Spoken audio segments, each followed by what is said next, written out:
First, it seems to me I had to make up my mind. I had to make a choice between merely developing, learning, maximizing, and perfecting the skills of communication. Now remember, I couldn't speak English, so it was important to me to speak this language in a fluid, fluent, and flowing manner. But I recognized very quickly it's not enough to merely know how to communicate effectively. That truly the greatest of leaders go beyond that. And they connect with people. They go from communicating to connecting.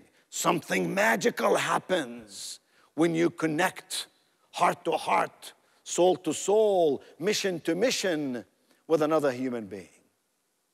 Now, you know, people tell us that you and I invest about 83% of our time each day at communicating, whatever function you're involved in. We all have to communicate.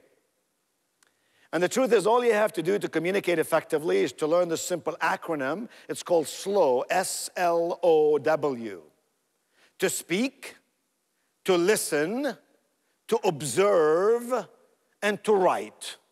Master those 4 skills: speaking, not talking; listening, not merely hearing; observing, not merely seeing; and writing, not merely scribbling. And now you've just perfected this system called effective communication.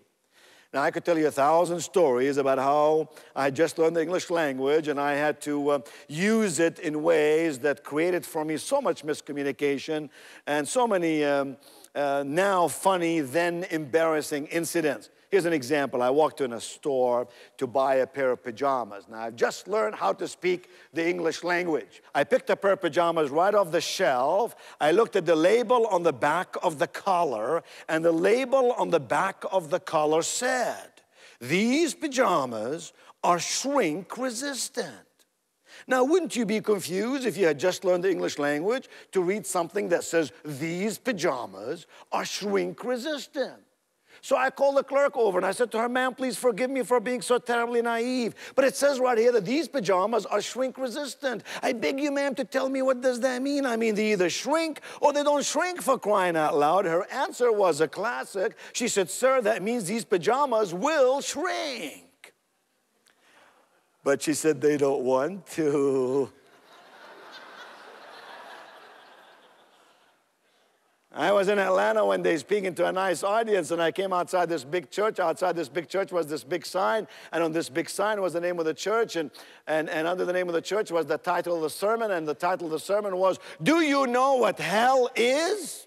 And under that was an announcement in capital letters which read, "Come hear our organist Sunday morning."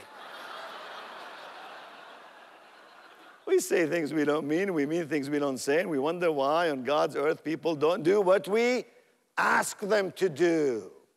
But you see, we must go beyond communicating to connecting. To connecting. Here, I believe, is a definitive question for connecting with people.